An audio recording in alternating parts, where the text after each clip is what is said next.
Buenas noches, queridos argentinos, a una nueva emisión de nuestro programa que compartimos acá con Ramiro Castiñeira, economistas, aquí por la televisión pública, por supuesto. Hoy tenemos un programa más federal que nunca, porque creo que vamos en pocos minutos a tener, yo diría, el invitado del año, el hombre del momento, la persona más solicitada en los medios después del histórico fallo de YPF. Queríamos tener la palabra de su presidente y su CEO, Horacio Marín, pero no solamente para hablar del fallo, que en los últimos días hemos escuchado muchísimo y es muy importante y tiene un impacto muy impresionante, seguramente nos contará Horacio en unos minutos, pero también para hablar de futuro, ¿no? De presente, pero de futuro. ¿Cuáles son las inversiones que tenemos por delante? Y cuáles son los proyectos. Pero esta semana, Ramiro, esta última semana tuvimos datos muy significativos para la economía, que afectan a la sociedad en su conjunto. El dato de pobreza fue realmente muy contundente. Tenemos una pobreza medida el 31 de diciembre del 2025, el segundo semestre del año pasado, del 28%. Esta cifra la podemos comparar con el año anterior, al segundo semestre del 2024, o incluso con 2 años, es decir, desde el comienzo del mandato del presidente Javier Milei. Y la verdad que con la comparación que hagamos, si la comparamos con el segundo semestre del 2024, la caída es de 10 puntos. Si la comparamos con el segundo semestre del 2023, que es cuando arranca su mandato el presidente, son más de 20 puntos de caída. Y la verdad es que cuando lo miramos en términos de indigencia, que es el índice que mide la dificultad de algunas familias para acceder a la comida cotidiana, bueno, el derrumbe ahí es fenomenal, con un número que alcanza al 31 de diciembre del 2025 al 6%. Y esto es básicamente consecuencia del orden macroeconómico que tenemos en la Argentina hoy. La baja de la pobreza correlaciona de forma muy significativa con la baja de la inflación. Baja la inflación, baja la pobreza, y en particular en el caso de la indigencia está claro que los alimentos en los últimos 2 años crecieron muy por debajo en sus precios de lo que creció la inflación general, lo cual ayudó muchísimo a que más familias tuvieran acceso a la canasta de alimentos. Mucho se ha discutido en los medios. Hay gente, aunque no se pueda creer, que tiene un poco de mentalidad terraplanista y no cree en las cifras oficiales. Pero hay una institución que mide la pobreza en la UCA hace 30 años y uno de las personas que académicamente lleva adelante ese instituto es Agustín Salvia. Hace poco estuvo en un streaming. Si Jimmy lo tiene a mano, me gustaría pasar un audio muy breve donde comentaba esta persona de la UCA si realmente se veía un equilibrio social mayor a la luz de estos datos de menor pobreza. Lo vemos. ¿No lo tenemos? No. No lo tenemos, entonces lo tendremos otro día. Pero marcar, ¿no? Que la inflación pasó de un 200%, después bajó a 100, después bajó a 30, y la baja, ¿no? El principal driver de lo que hizo bajar la pobreza es justamente bajar la inflación. Y para bajar la inflación, la política económica fue el equilibrio en las cuentas públicas. ¿Por qué? Porque con el equilibrio en las cuentas públicas, el Banco Central dejó de emitir, y en consecuencia uno deja de emitir y empieza a descender el proceso de inflación. Exacto. Pero resumiendo lo que decía Agustín Salvia en el streaming, es donde más se nota la influencia de la baja de la pobreza es particularmente en la indigencia. Y el efecto muy contundente de la puesta en valor en términos reales de la tarjeta alimentar y de la UH, que crecieron proporcionalmente mucho más que la inflación, hizo que en esos sectores sociales más vulnerables la situación se viera de manera mucho más mitigada de alguna manera, ¿no? Y la recuperación del salario en dólares también hay que, o sea, estamos hablando de la recuperación del poder de compra en pesos y también del poder de compra en dólares. Hay que recordar de que en el 2023 un asalariado iba a comprar dólares y producto de la brecha cambiaria, el salario promedio de cualquier registrado eran $300. Hoy, dado que ya no existe más el cepo cambiario, cualquier hoy ciudadano puede ir a comprar dólares. El salario promedio va y compra y es en torno a los $1.000. Entonces, hay una recuperación del poder de compra, tanto en pesos como en dólares. La combinación hace que haya mayor capacidad de compra de bienes y servicios y por eso hay un deceso de la pobreza en Argentina. El otro dato importante que apareció hoy es el de la recaudación. Todos los primeros días hábiles de cada mes aparece la recaudación. Y yo tengo por costumbre no mirar el total, porque como este gobierno va bajando los impuestos cada 3, 4 meses desaparece algún impuesto, afortunadamente, lo cual le da dinámica y competitividad a las empresas y a la economía en general. Es difícil esa comparación en términos reales. Bueno, a ver, la baja de impuestos fue un total de 2,5 puntos del PBI, que si lo tengo que expresar en un año, son más de 15.000 millones de dólares por año que la sociedad argentina deja de pagar impuestos, al margen que también dejó de pagar el impuesto inflacionario. Porque un impuesto hace la inflación hace lo mismo que un impuesto, te saca plata. ¿Vos sabés qué hago yo? ¿A qué impuesto le doy doble clic cuando recibo la recaudación? Al IVA impositivo y al impuesto al cheque o a los también llamado impuesto a los débitos y créditos bancarios. Que permite, ¿no?, un mejor, palpar mejor cómo viene el nivel de actividad. Exactamente. O sea, comparo el incremento nominal, le resto la inflación del mismo periodo y veo qué pasó con la actividad. ¿Y qué te dio? Y me dio que después de 2 o 3 meses que venía más abajo, o sea, con una disminución real, en este mes está apenas un poco por arriba. Es decir, se revirtió la tendencia y la actividad está empezando a mostrar síntomas de recuperación. Creo que en abril se va a notar todavía mucho más. Esta semana también el INDEC publicó lo que es el nivel de actividad, 2 datos. Cómo cerró el 2025 y cómo arrancó el primer mes del año. En el 2025 la economía tuvo un crecimiento promedio de 4,4%. ¿No? Y después, el primer mes del año tuvo un crecimiento interanual del 1,9%. Es decir, y las proyecciones del sector privado para todo el año están hablando de 3,5 a 4% de crecimiento para este año, según el relevamiento expectativa de mercado. Entonces, está mostrando que la economía va a ser por segundo año consecutivo un crecimiento del 4% el 2025 y en torno al 3 o 4% en este 2026. La cosecha vino espectacular, ¿no? Vos querías decir algo de YPF antes de presentar a nuestro invitado. Sí, no, marcar, ¿no?, cómo es la historia de YPF y cómo fue el populismo energético, cómo destruyó el valor de la empresa. Cuando llegó, en su momento la compró Repsol, puso en efectivo el valor de la empresa eran 15.000 millones de dólares. A los 2 años de Alberto Fernández, o los primeros 2 años de Alberto Fernández, el valor de la empresa eran 1.500 millones de dólares. Es decir, la empresa perdió en su capitalización bursátil, es decir, no lo que opina un político, no lo que opina un economista, sino lo que opina la gente expresándose en comprar la acción o no, perdió el 90% de su valor, ¿no? Eso fue producto del populismo energético que vivió la Argentina en las últimas 2 décadas, principalmente si le pisan las tarifas y pisan el tipo de cambio. Obviamente, si te pisan las tarifas en el mercado interno, el gas no vale nada. Y si encima te pisan el tipo de cambio, vos no podés exportar al exterior, porque tampoco vale nada. Pregunten en Alcampo si pisándole al tipo de cambio funcionó. Hablando de tarifas, hoy Horacio Marín nos cuenta esta estrategia de buffer que acaba de anunciar hoy, que la va a explicar bien para que la entendamos en idioma fácil, en qué consiste cuando vayamos a la estación de servicio y al surtidor. Yo te decía recién que la acción pasó de 15.000 millones de dólares a 1.500 millones de dólares. Ahora le vamos a preguntar a Horacio Marín cuánto está cotizando hoy la empresa de YPF en Argentina. ¿Ponemos la placa? Dale. Ahí. Arranquemos con eso.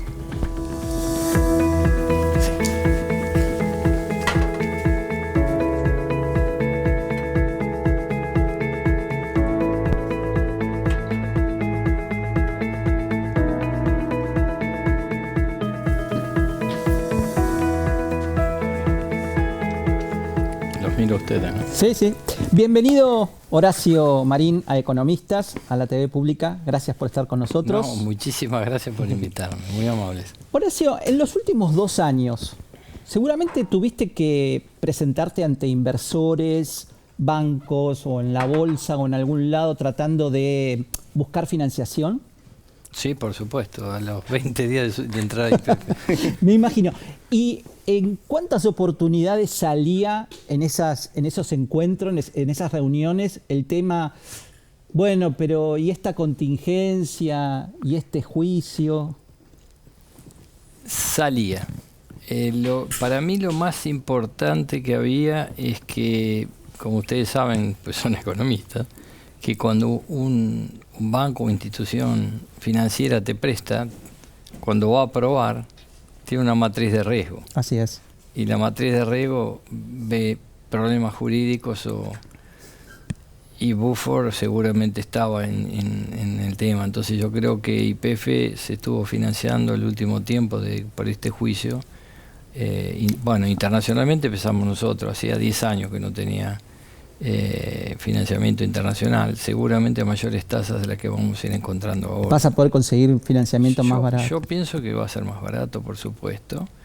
Y era mezclado, había inversores que preguntaban, otros no. También cuando teníamos que firmar contratos, había mucho trabajo de bancos. Sí que cuando compramos un área en Vaca Muerta, también contrataron a un estudio americano para ver si era lógico comprarnos, porque todo el proceso, vendernos, porque todo el proceso iba a llevar, generalmente compras un área lleva 3 a 4 meses, a ver si tomaban riesgo por vender la YPF. Bueno, eso ya va a desaparecer. Son 2 juicios, ¿no?, que hay que aclarar. Un juicio que iba para YPF, que YPF ganó en primera y segunda instancia. Y la República perdió en primera instancia, revocaron en segunda instancia, por eso en primera instancia era en Estados Unidos, cuando hay sentencia de primera instancia, los 10.100 más los intereses, se puede ejecutar. Y por eso los últimos 2 años fueron difíciles, porque siempre... Había que esquivar. No, y aparte que hay que darle las acciones, que no le damos las acciones, que es legal, que no es legal, dame el WhatsApp, que no tengo el WhatsApp. Bueno, era todo un tema y eso generaba ruido. Yo recién hablaba, ¿no?, que en el 2021, 2022, la empresa YPF valía en mercado 1.500 millones de dólares, ¿no? Después de destrabar no solo las cuestiones judiciales, sino también destrabar todo lo que fue el populismo energético, desde pisar el dólar, pisar las tarifas, hay un gran trabajo. Entonces la pregunta es, después de todo ese trabajo, ¿cuánto vale hoy YPF? Hoy la acción... Creo no me fijé al final cuando no estoy desesperado. Yo sé que cuando hace las cosas bien la acción sube, o sea, así que estamos tranquilos. Entre 46 y 47 vale entre 18 y 19.000 millones de dólares. O sea que pasó de 1.500 millones de dólares a casi 18.000 millones de dólares. Y nos vamos para arriba. En el trabajo de 2 años. ¿Cuál es tu meta de market cap? Del market cap, nosotros cuando yo empecé a trabajar en YPF generamos... A ver, el objetivo de YPF es que Argentina exporte más de 30.000 millones en el 2031 y nos está dando 45.000. Y el camino llamamos YPF 4x4, que la palabra da idea de valor y de gestión. 4x4 significa cuadruplicar el valor de la compañía en 4 años. El objetivo que nos pusimos es que de 15 cuadruplique. O sea, la acción que tuvo un piso de $3, hoy está más o menos cotizando a $45. Y nuestro objetivo es que cuando termina el primer mandato del presidente Milei, y ese fue el objetivo, el primer objetivo, es que cotice 4 veces más. Y a su vez, también el 4x4 significa que somos un tractor con tracción en las 4, no me pongas nada adelante. Porque te llevo puesto. Porque te llevo puesto, porque el objetivo genera valor. Trajimos 3 placas para poder charlar y que reacciones. La primera placa, que es la producción total de petróleo de Argentina y cómo evolucionó, ¿no? Cómo fue el populismo energético y una destrucción total de la empresa, algo que solo se vio, por ejemplo, en PDVSA, perder el 90% del valor de una empresa en su capitalización bursátil, y después el salir del populismo energético y cómo se recupera no solo el valor de la empresa, porque se recupera la producción. Bueno, hay que aclarar que, bueno, creo que nosotros en YPF estamos haciendo un gran trabajo. YPF produce, es del orden del 50%, 40 y pico por ciento de la Argentina, pero eso es factible solamente porque tenemos un gobierno como la administración del presidente Milei, que es abierto a los negocios, que es libre mercado. Si no, no existe eso. O sea, es una condición necesaria para que exista eso que viste vos de cómo está subiendo. ¿Esos récords de producción en Argentina? De hecho, en diciembre de este año se batió el récord de la producción de la Argentina, que venía datado de 1998. Creo que 848.000 barriles creo que era. Y en diciembre se superó. Y yo creo que este año va a ser, seguramente vamos a ponernos muy contentos porque hay números que son muy interesantes. Yo estimo que para diciembre es posible que Argentina supere el 1.000.000 de barriles por primera vez en su historia. Decime una cosa, Horacio. Te voy a hacer una pregunta como ex-CEO de mi parte. Sí. Que el presidente de la República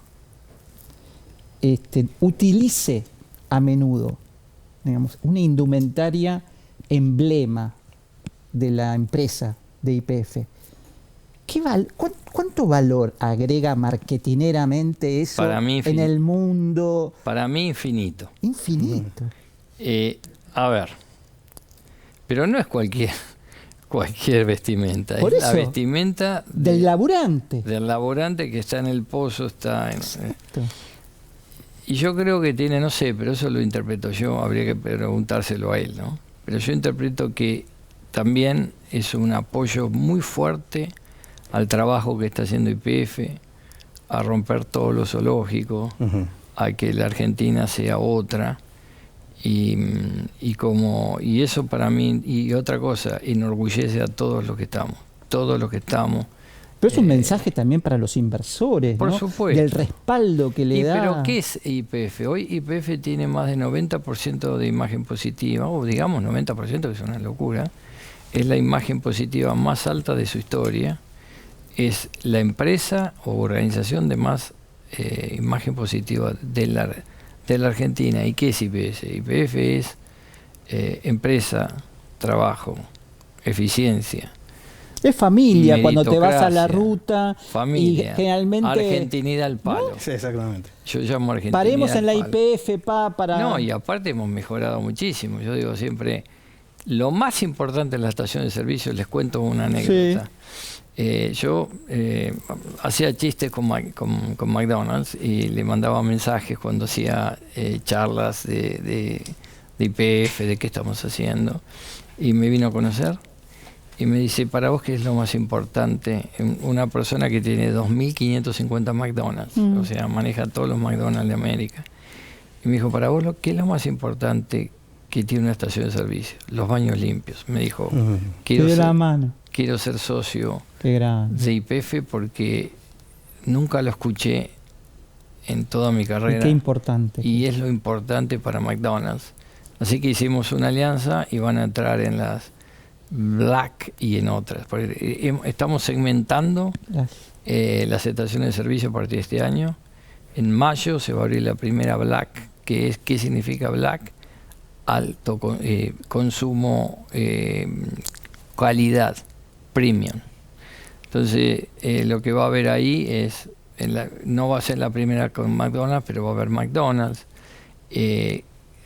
Colagreco, el chef argentino de las estrellas Michelin, va a definir la comida para que vos vayas rápido y comas de alta calidad, y va a haber mucho servicio y calidad. Después están las YPF normales y después hay una nueva que se va a llamar Refi Plus Energía Argentina, que es de YPF también. Toda la aplicación va a ir en todas, y eso va a estar en el interior del país, tanto el norte como el sur. Y son en pueblos, y estamos tratando de trabajar, inclusive tenemos conversaciones con Pharmacity, tú nos has hablado que debemos dar que sean rápidas, pero también dar servicio. ¿Por qué? Porque si vos estás en un pueblo alejado, que nosotros pongamos un Pharmacity o que tenemos algunos servicios, te soluciona mucho. te soluciona mucho, y ahí vamos a ver mucho autoservicio, porque es la forma de ser rentables, pues nosotros somos rentables hoy en YPF las 24 horas al día, gracias a que dijimos, yo te ayudo, vos ayudame. Te hago una bajo experiencia el precio del, perdón, Sí, sí. a la noche 6%, pero vos vengan más. Y hoy YPF, yo lo recibo todas las semanas, las 24 horas al día, en todas las estaciones tiene rentabilidad. Que eso es Impresionante. imposible casi, es muy difícil. Una experiencia de consumidor personal. Sí. Uno cuando va a la estación de servicio es, voy a cargar nafta y de paso me tomo un café. Con YPF me está pasando al revés. Me voy a tomar un café y de paso cargo nafta. Bueno, ¿sabías que en café hace un año y medio se midió, ahora no lo tenemos medido, pero tenemos el 67% del market share de la Argentina? Y cuando hace un año y medio, el café es algo, café, hamburguesas y alfajores es algo extraordinario. 2025, digo 2024, te da un aumento del consumo casi entre 18 y 22% del producto, y de un producto de un año contra el otro. Y seguimos creciendo. Hoy las hamburguesas vendíamos al principio 600.000, lo vendimos casi 900. Es algo Al increíble. principio decís, hace 2 años, Sí, o sea que aumentó un porque 50% el consumo. Estudié ingeniería química, pero los ingenieros químicos no sabemos de marketing. Y el que manejaba las estaciones de servicio éramos ingenieros químicos. Yo le dije, esperé un tiempito y le dije, ya hasta acá llegamos. Tiene que trabajar la gente de marketing, porque nosotros, no, los ingenieros químicos, podemos saber de la refinería, pero no de marketing. Y tomaron la gente de marketing y duplicamos las ganancias de las estaciones de servicio en un año, y este año vamos por la cuadruplicación y lo vamos a conseguir. Pues tenemos mucho foco y todos mucha pasión para lograr los resultados. Que YPF siempre fue una empresa que rompió los paradigmas de la grieta y de las discusiones políticas. Es de los argentinos, digamos, ¿no? Absolutamente. Y por eso yo digo que YPF es la Argentina al palo. Te puedo decir que a mí, cuando me dijeron de que tenía que ir, o que iba a estar en el cargo que estoy, me explotó la cabeza, no pude dormir más, y ahí armé el 4x4 antes de entrar, y la adrenalina que yo sentí y que siento por YPF me hace acordar a cuando yo jugaba al tenis y jugué Wimbledon. Cuando fui a jugar Wimbledon me temblaban las piernas, porque fue el sueño de los 11 años cuando empecé a trabajar a entrenar. Sí, trabajar, más que entrenar, trabajaba, Sí. porque estaba 5 horas en el frontón, y me había puesto como objetivo jugar Wimbledon. Bueno, es lo mismo que siento en YPF. Para mí, si duermo 2 horas, 4 horas, 5 horas, voy con Estás el muy mismo. motivado. No, es impresionante. Y la gente también, obviamente. Hoy anunciaste una estrategia de buffer Sí. para amortiguar estos efectos que estamos viendo en el precio del petróleo con la guerra en Medio Oriente, y seguramente mitigar un poco en el bolsillo de los argentinos la incidencia que tiene la nafta en nuestro consumo familiar, pero al mismo tiempo sin perjudicar, me imagino, demasiado los resultados de la empresa. Contanos un poco, o no, en nada, en lo absoluto. No, nada, pero... sí, ¿Cómo funciona ese buffer? me dan un poquito Claro, de tiempo, porque sí. lo que tengo que contar que hicimos en YPF cuando empieza la guerra. Nosotros fuimos, creo que lo hicimos público, y cuando vos haces algo público, por mi abuela, por mi vieja, los valores que uno tiene cuando ve a la cámara y dice, vamos a tener un acuerdo honesto y moral con todos ustedes, cuando sube, baja, baja, significa que yo no vinimos a especular. ¿De acuerdo? Cuando una guerra de $70 la lleva a 120, y si nosotros tenemos que subir la nafta, son valores irrisorios para el bolsillo de cualquier país. Que hay países que han aumentado 80% el gasoil. Hoy. Impresionante. Bueno, había leído que Brasil cerca del 30. Yo te voy a decir lo que yo sentía y lo que hablamos en el comité ejecutivo y tomamos la decisión. Digo, muchachos, esto es transitorio. Cuando vos con un transitorio tomás ventaja, sos un especulador, y nosotros, como es Argentina al palo, lo que acabas de decir, nos debemos a los consumidores de toda la República Argentina. La marca es centenaria y tiene la mayor imagen de la República Argentina. No queremos que la gente piense ni de casualidad que estamos especulando. Pues si nos llega un aumento terrible y a los 3 días la tenemos que bajar, yo hubiese sentido, sin que me lo diga nadie, de que había especulado con el bolsillo de la gente y del consumidor, que es el que me compra, o nos compra, yo digo está mal, nos compra YPF 12.000 millones de dólares por año. Entonces tomamos la decisión, por eso te lo tengo que explicar, de ir, nosotros neto compramos 20%, porque compramos 30% del petróleo que refinamos y exportamos 10% a través de un oleoducto a Chile. Entonces neto es 20%.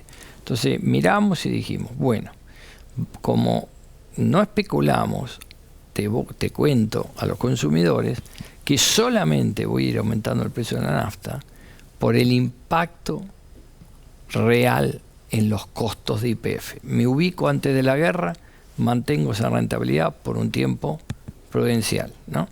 Entonces, lo único que sacrificás es una rentabilidad extraordinaria, coyuntural. El primer mes. Porque todos pensábamos y todos los analistas que duraba 2 semanas. Cuando estamos viendo, y ahora vienen temas económicos que a ustedes les gusta, la demanda de los combustibles es absolutamente inelástica. Pero todo es inelástico en economía hasta que pasa a ser elástico, ¿no? Porque no es inelástica a precios infinitos. Entonces empezamos a ver la última semana que de inelástica pasó a ser elástica. Y empezó a bajar el consumo. ¿Dónde?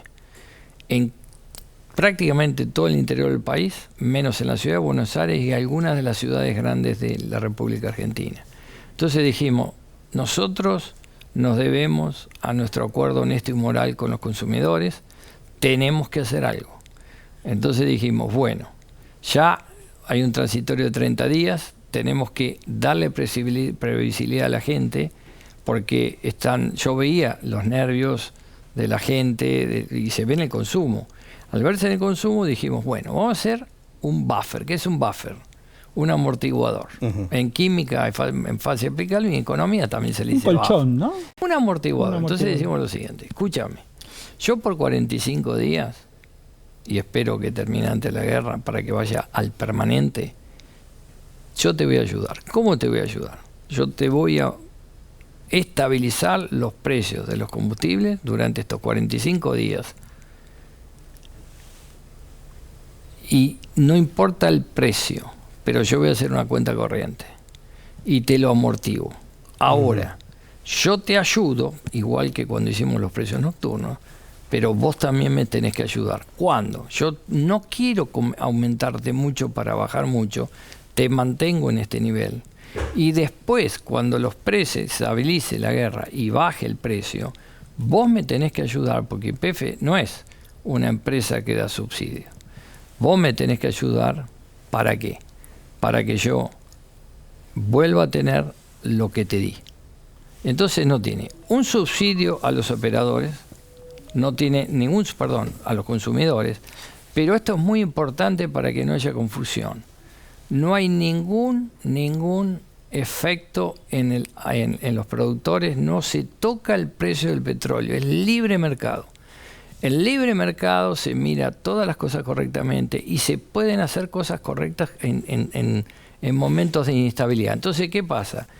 Todos los productores van a tener el precio de petróleo que tienen que tener y después se va pagando lo que estaba. En el caso de YPF, nosotros creo que lo vamos a autohacer, no vamos a pagarle. 45 días es, Horacio.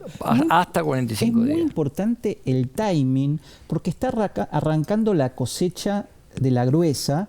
Supongo que esto corre también para el gasoil, no solamente para la nafta. Lo vamos a hacer. Entonces, el hecho de que vos le des esa estabilidad al productor agropecuario. Sí, va a estar más cerca de lo normal al valor del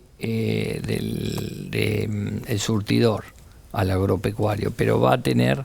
Pero le estás dando un horizonte de planificación. Ni lo voy a decir el precio, porque es una gran noticia, Horacio. Para mí sí, pero no sé, para mí me parece que no solamente para la gente, sino para los productores. Cuando vos mirás a una cámara vos mirás a la cámara y le decís, es un acuerdo honesto y moral, es muy fuerte, porque vos estás hablando a gente que no conoces y a muchísima gente. No, y la gente te cree, Horacio. Te digo sinceramente, uno te mira a los ojos y ve una persona honesta y sincera. Vos me prometiste por WhatsApp que antes de irte de la entrevista nos ibas a dar una primicia. Sí. Yo no soy un financiero, pero estoy aprendiendo. Rápido aprendes todo vos, ¿eh? Pero escucho a los que saben. Y varias veces fui a la Bolsa de Comercio, alguna vez a hablar, otras, y todos me decían, che, la acción de YPF está muy alta comparada con las demás, lo analizamos. La verdad que la acción de YPF debe estar 63.000 pesos y la mayoría de las acciones, también argentinas, similares, están 5.000, 6.000 pesos. Hemos aprobado, esto sí, es totalmente primicia porque no lo dije para nunca. vos. Para vos. Hemos aprobado en el directorio del último directorio de la semana pasada que vamos a hacer un split de acciones a 1/10 en la Argentina manteniendo el valor del ADR. ¿Qué significa eso? Que la gente, que todos pueden comprar la acción de YPF en el orden de los 6.000 pesos y hay una cosa también extremadamente importante que también es una primicia. En la aplicación de YPF la gente va a poder comprar acciones porque la va a comprar a través de una cuenta comitente sin que abra una cuenta comitente en el Santander. O sea, la misma aplicación que utiliza para pagar la nafta. Sí. ¿Y por qué lo hacemos así también? No solo para que la compren, porque yo quiero que compren todas las personas, pues en la calle me lo dicen, sino para evitar las estafas que le hacen a la gente con las acciones de YPF.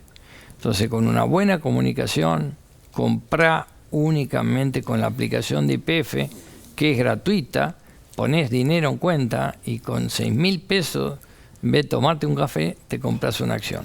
¿Te acordás cuando éramos chicos que teníamos la libreta de la Caja Nacional de Ahorro y Seguro y nuestros padres nos ponían estampillas? Sí. Después, con la pérdida de la moneda y la inflación, desapareció todo eso. Yo le diría a los papás de hoy, regalale a tus chicos con 6.500 pesos, en lugar de alguna pavada, una acción de YPF, qué sé yo, cada 2 o 3 meses, cuando puedas, y ese quizás pueda ser el gran legado y el gran ahorro que le transmitas a tus hijos. Sí, pero aparte hay otra cosa que también los discutimos que a mí me gustaría. A mí me gustaría, yo he trabajado en otros países y ustedes lo saben mejor que yo. El mercado de capitales de Argentina no está masificado y es un error y yo creo que seguramente el gobierno y todo lo tenemos que hacer. Y esta es una forma también de hacer docencia, de que tener mercado de capitales es muy bueno para toda la gente y también para las empresas. Entonces es una forma también de empujar al mercado de capitales. ¿No? Y con la aplicación te digo más, para que sepa. Te voy a mostrar más, te viene con muchas primicias de eso. Tremendo. Bueno, se me salió el micrófono. Pero no importa. No pasa nada. Mirá, esto va a estar dentro de 2 o 3 meses. Vamos a sacar a través de la aplicación, la gente va a poder tener también una ¿cómo se llama? Un postnet. Sí, no solamente una tarjeta de crédito, sino una tarjeta de débito. Qué bien. Entonces vos podés poner plata y podés ir usándola y también una tarjeta de crédito.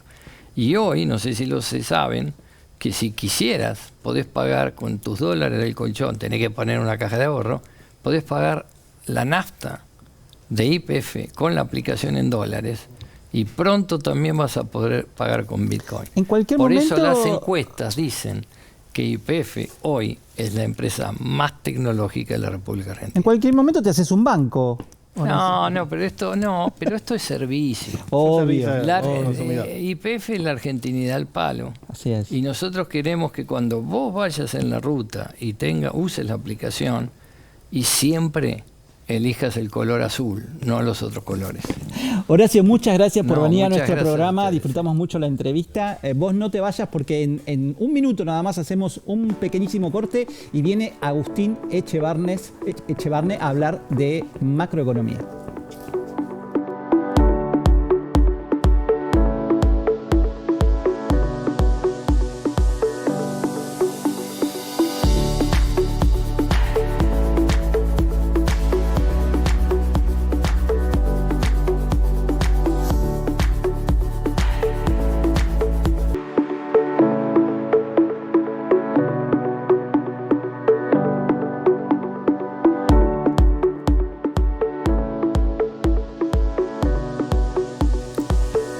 Noche de invitados de lujo, Ramiro, nos tocó. ¿Presentamos a nuestro segundo invitado? Placa, por favor, señor director.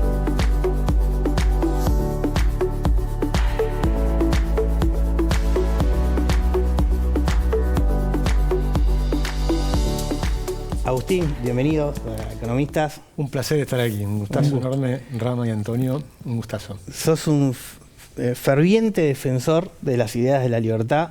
Quien te conoce sabe que sos un apasionado justamente por la batalla de las ideas y por que Argentina justamente cambie lo conceptual de cómo se organiza una sociedad económicamente como para tener una economía más de mercado, que es lo que mostró el mundo, la mayor prosperidad la otorgó gracias al capitalismo. Vos desde la Fundación Libertad y Progreso, desde que te conozco, y ya son unas cuantas décadas te diría, siempre estuviste batallando por eso. Ya estamos viejos. Sí, no, pero un punto no menor. Por primera vez siento que Argentina como sociedad dijo, dejemos de buscar ideas entre los escombros del muro de Berlín y copiemos a los países capitalistas que le fue bien. Es como que arrancó finalmente, después de tanta batallar por hacer lo que hace el mundo civilizado, occidental y capitalista, es como que la sociedad dijo, bueno, dale, hagámoslo. Y no es menor, Javier Milei fue un gran también defensor, dio la batalla sobre las ideas y lo que permitió fue tener un diagnóstico y después del diagnóstico el vehículo político, y ahora estamos viendo cómo finalmente la sociedad argentina está cambiando de ideas y está cambiando el modelo económico. Sí, yo creo que es así. Creo que hubo un cambio importante. Por ejemplo, cuando yo empezaba todo esto hace, la verdad que más de 20 años, y mis amigos me decían, lo que estás diciendo está muy bueno, pero no digas que sos liberal. Sí. O sea, menos de derecha. Menos de derecha. Si sos liberal o de centro derecha, ya eso caía mal.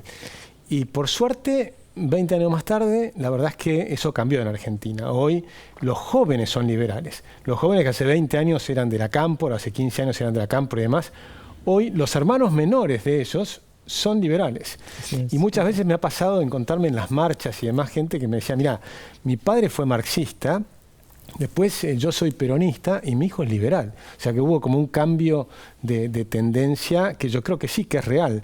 Ahora, por supuesto, eso no significa que sean todos, sino que hay una parte, sobre todo los jóvenes y mucho más los varones que las mujeres. Que eso también habría que analizarlo por qué, nosotros hemos tratado de entenderlo, pero es una realidad. Los jóvenes varones están a 1000 con este proyecto. Bueno, quizás se sintieron excluidos durante algunas décadas donde un feminismo exacerbado, no estoy hablando en contra del feminismo, pero quizás una exageración del feminismo los hizo sentir mal a los varones o los hizo sentir un poco excluidos o no sabían en qué lugar pararse frente a esa prédica y encontraron en el liberalismo un lugar donde digamos, se los recibía bien. Sí, además creo que no les empezaron a ver que no les interesaba seguir el camino que habían seguido por ahí una generación entera de vivir de planes sociales, por ejemplo. Que era más interesante, había un mundo nuevo que está cambiando.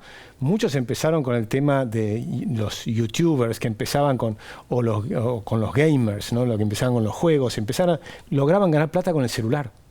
Empezaban a ganar plata con el celular, empezaron a darse cuenta que había otras posibilidades, empezaron a hablar de Bitcoin. O sea que Argentina tiene una de las comunidades de Bitcoiners más grandes o más tempranas. Buscando escapar quizás de la hiperinflación y del proceso inflacionario de Argentina.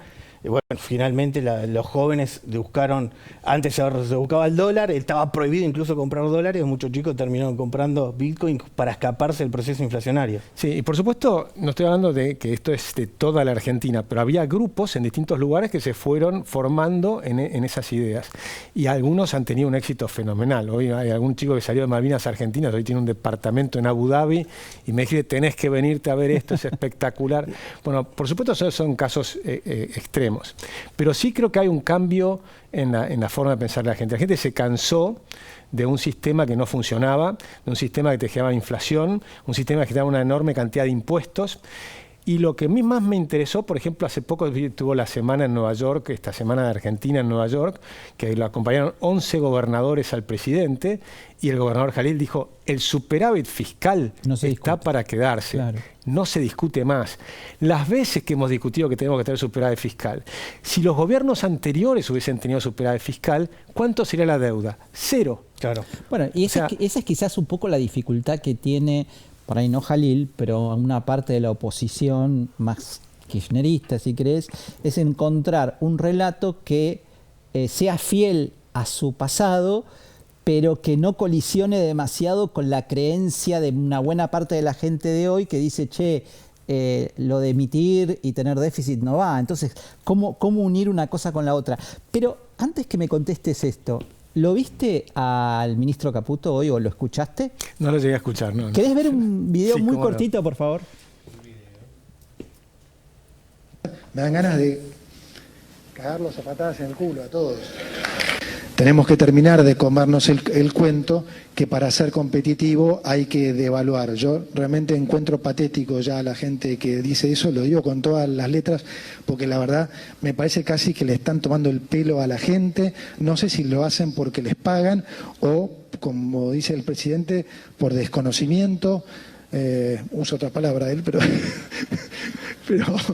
pero digo... realmente esa es la propuesta que tienen como economistas, un país que devaluó en los últimos 25 años la moneda de 1 a 1.400. ¿En serio la solución es devaluar? Me dan ganas de cagarlos a patadas en el culo a todos.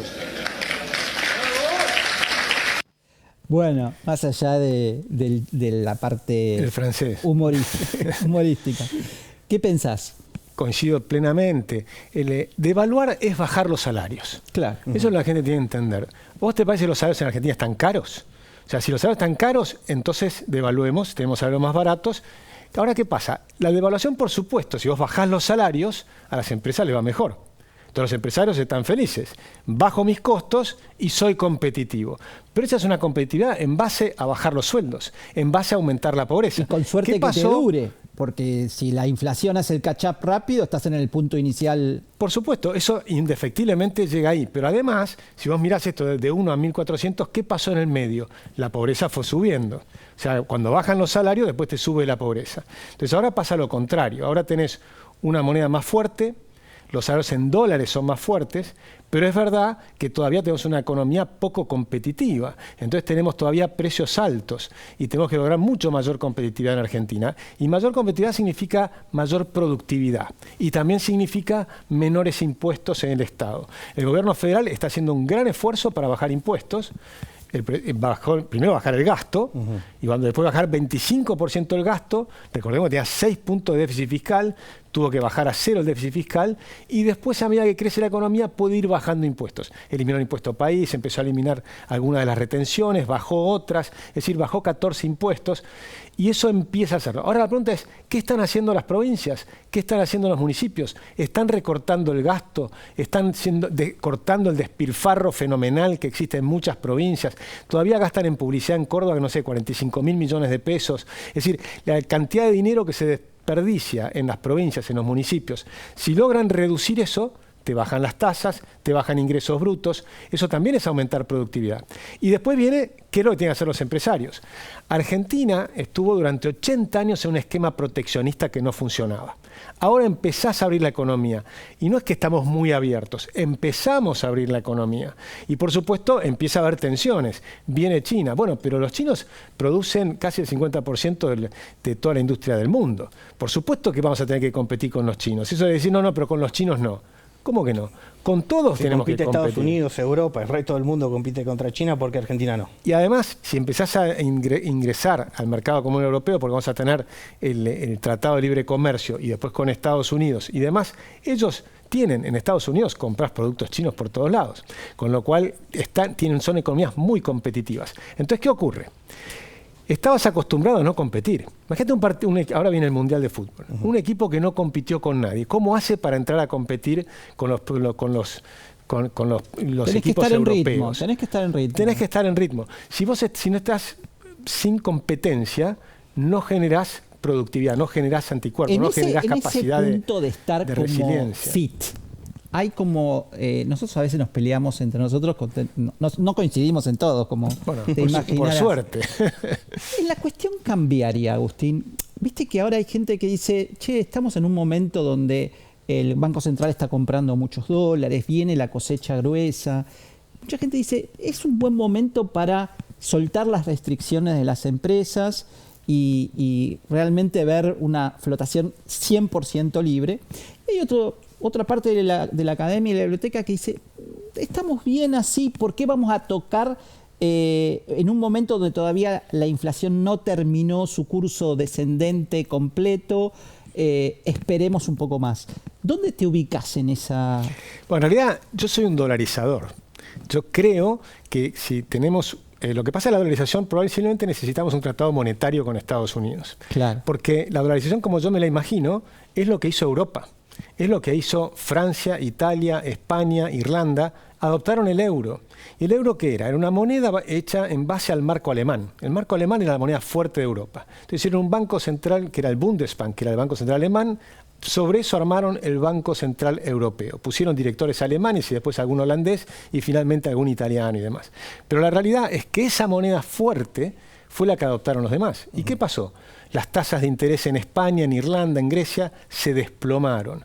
Y por supuesto el sector inmobiliario crece fuerte, la construcción crece fuerte. Ahora eso requiere un acuerdo con Estados Unidos. Tal vez eso sea un momento, lleguemos a algo por el estilo. Mientras tanto, tenemos este esquema que tenemos un banco central que está totalmente quebrado hace 2 años y que en 2 años han saneado, yo diría, el 90% del balance del Banco Central. Y falta 10% de solución. Sí, sin duda nos faltan reservas, ¿no? Claro. Nos falta acumular reservas, le está costando acumular reservas, lo cual es razonable porque lo que pasó el año pasado fue un shock muy grande durante las elecciones, las tasas de interés volaron, tuvieron que subir los encajes mucho, con lo cual también lo que pasó es que cayó la demanda de pesos, porque la gente se fue al dólar. Y eso lo pagás. Y lo pagás en términos de tasa de interés, que eso te repercute en la tarjeta de crédito, entonces el consumo también te cae, la gente está endeudada, tiene que empezar a digerir todas esas deudas, un proceso que tarda entre 9 y 12 meses, con lo cual hacia el tercer trimestre de este año yo creo que vas a empezar a recuperar un poco el consumo, ¿no? ¿El crecimiento lo ves a partir del tercer trimestre? No, el crecimiento lo veo ya porque empezamos... ¿El consumo o crecimiento de los sectores más vinculados al consumo interno? Claro, porque lo que tenés ahora es que tú dices en diciembre una muy buena cosecha de trigo. Claro. Después tuvimos en enero y febrero algo que mejoró la economía, pero poquito. Y ahora el segundo trimestre, que empieza ahora, es muy agro. Es agro. Pero el agro es importantísimo. Sí, claro. El agro, ahora viene la cosecha gruesa, ¿no? El maíz, el girasol, la soja. Récord, probablemente. Probablemente va a estar, por lo menos va a ser una muy buena cosecha. El trigo fue récord. Y esta cosecha lo que te va a hacer es que repercute en el 22% de la economía. Pero a su vez, en el cerca del 32% del empleo que genera la economía, según un informe que hizo Juan José Liach hace unos cuantos años atrás. Habría que volver a hacerlo ahora si es exactamente ese número. Pero te da una magnitud de que el agro en el interior del país... derrame. A mí no me gusta la palabra derrame, ¿no? Son gente que está con una enorme productividad. ¿Cuál es la diferencia de este modelo con el anterior? El modelo anterior premiaba al que no producía. El modelo anterior daba planes sociales al que no trabajaba, subsidiaba al que estaba haciendo las cosas mal. Entonces, este modelo es al contrario. Este castigando al que producía, porque castigando se sacaba al que producía para darle al que no producía. Exactamente, castigaban fuertemente al campo para darle al que no era productivo, al que no tenía productividad. Y lo protegías, lo subsidiabas y castigabas al campo y le dabas créditos baratos al otro lado, a la industria, lo que fuere, generaste una industria sobreprotegida que estaba acostumbrada a tener créditos muy por debajo de las tasas de inflación. O sea, te daban créditos al 14% cuando la inflación era del 30%. Le regalaban capital a los ricos. El modelo anterior kirchnerista era sacarle plata a los pobres y regalarle a los ricos. Transferencia de ingresos. Totalmente. Bueno, si la ¿pero a ropa quién? está más cara, Porque la inflación es un impuesto a los pobres y la tasa de interés subsidiada es un regalo a los ricos. Exacto. Bueno, este modelo, fíjate que es exactamente al revés. Milei lo Por que eso está protestan los empresarios. Tengo que ir a un corte porque viste que hay que vender. Sí, ¿no? por supuesto. Pero no te vayas porque después del corte lo que quiero que nos responda Agustín es cómo ve él en su fundación la inflación en los próximos 6 meses. ¿Te parece? Froto la bola de cristal. Ya venimos.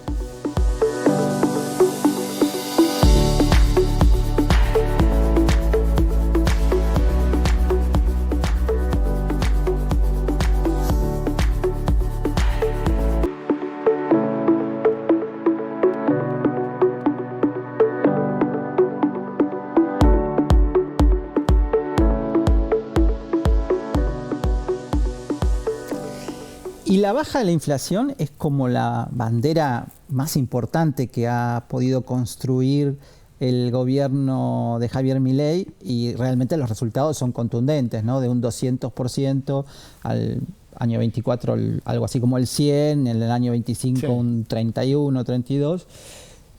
Después tuvimos como vos comentabas, este desliz producto de la gran dolarización y la baja de la demanda tremenda, de la demanda de dinero que hubo a raíz de las elecciones. Y la guerra, que también hizo lo suyo, y la carne, que también hizo lo suyo. Asumiendo que el efecto guerra y el efecto carne se calmen, ¿cómo ves la inflación de abril, mayo, junio, julio? ¿En qué sí, valores te las imaginas? Nosotros medimos la inflación en marzo, nos dio cerca de 3%. Sí. O sea que todavía es una inflación altísima, ¿no? Porque la inflación bajó 211, 117,5, 31,5. Para este año nosotros esperamos 21%.